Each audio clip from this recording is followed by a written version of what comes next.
Hi. അപ്പോൾ pregnancy കഴിഞ്ഞിട്ടുള്ളവരാണെങ്കിലും അല്ലാത്തവർക്കും കുറച്ച് കൂടുതലായിട്ട് കണ്ടുവരുന്നതാണ് ബാക്ക് പെയിൻ അല്ലേ. പ്രത്യേകിച്ച് പ്രഗ്നൻസി കഴിഞ്ഞവർക്ക് കൂടപ്പിറപ്പായിട്ട് വരുന്നൊരു സംഭവമാണ് ബാക്ക് പെയിൻ.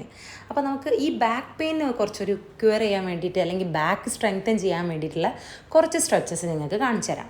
ഓക്കെ, ഞാൻ ഈ വീഡിയോയിൽ കാണിച്ചിട്ടുള്ള എല്ലാ സ്ട്രെച്ചസും നിങ്ങൾ എന്ത് ചെയ്യുക, ഒരു 15 ടൈംസ് 3 സെറ്റ്സ് ആയിട്ട് ചെയ്യുക. പിന്നെ ഓരോ സംഗതികളും ഹോൾഡ് ചെയ്ത് വേണം ചെയ്യാൻ വേണ്ടിയിട്ട്. നിങ്ങൾ കുറച്ച് ടൈം എടുത്തിട്ട് തന്നെ ചെയ്യുക. കാരണം പെട്ടെന്ന് ചെയ്യാതെ നിങ്ങളുടെ ബട്ട് സ്ക്യൂസ് ചെയ്തിട്ട് വേണം എല്ലാ വർക്കൗട്ട്സും നിങ്ങൾ ചെയ്യാൻ വേണ്ടിയിട്ട്. ഓരോ ബ്രിഡ്ജ് ചെയ്യുകയാണെങ്കിലും എന്ത് ചെയ്യുകയാണെങ്കിലും നമ്മൾ സൂപ്പർമാൻ പോസ് ചെയ്യുകയാണെങ്കിൽ പോലും നിങ്ങൾ എന്ത് ചെയ്യുക, ബട്ട് ഒന്ന് സ്ക്യൂസ് ചെയ്തിട്ട് നിങ്ങളുടെ ഇത് ടൈറ്റാക്കുക, നമ്മളെ ബാക്ക് ടൈറ്റാക്കി കൊടുക്കുക. അപ്പോൾ നിങ്ങൾക്ക് ഈ ഒരു വർക്കൗട്ട്സ് അല്ലെങ്കിൽ ഈ ഒരു സ്ട്രെച്ചസ് നിങ്ങൾ ചെയ്തിട്ടുണ്ടെങ്കിൽ നിങ്ങൾക്കൊരു പരിധി വരെ നിങ്ങളുടെ ബാക്ക് പെയിനെ നിങ്ങൾക്ക് കുറയ്ക്കാൻ പറ്റും. പിന്നെ അതുപോലെ തന്നെ നിങ്ങളെ ബാക്കിനെ നിങ്ങൾക്ക് സ്ട്രെങ്തൻ ചെയ്യാൻ പറ്റുകയും ചെയ്യും.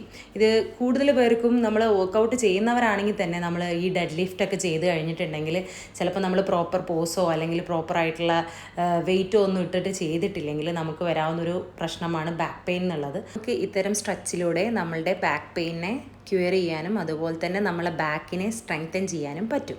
അപ്പോൾ ബാക്ക് പെയിൻ ഉള്ള നിങ്ങളുടെ കൂട്ടുകാർക്ക് അയച്ചു കൊടുക്കുക. ഇങ്ങനെയുള്ള സ്ട്രെച്ചുകൾ കാര്യങ്ങളും അവരുടെ ബാക്ക് പെയിൻ കുറയ്ക്കാൻ വേണ്ടി ഹെൽപ്പ് ചെയ്യുന്നുള്ള കാര്യം നിങ്ങൾ അറിയിക്കുക. പിന്നെ ശ്രദ്ധിച്ച് ഹെൽത്തി ആയിട്ട് ഹാപ്പി ആയിട്ട് വർക്കൗട്ട് ചെയ്യുക, ഹാപ്പി ആയിട്ട് ഇരിക്കുക കേട്ടോ. അപ്പോൾ ബാക്കി അടുത്ത വീഡിയോയിൽ കാണാം. ബൈ.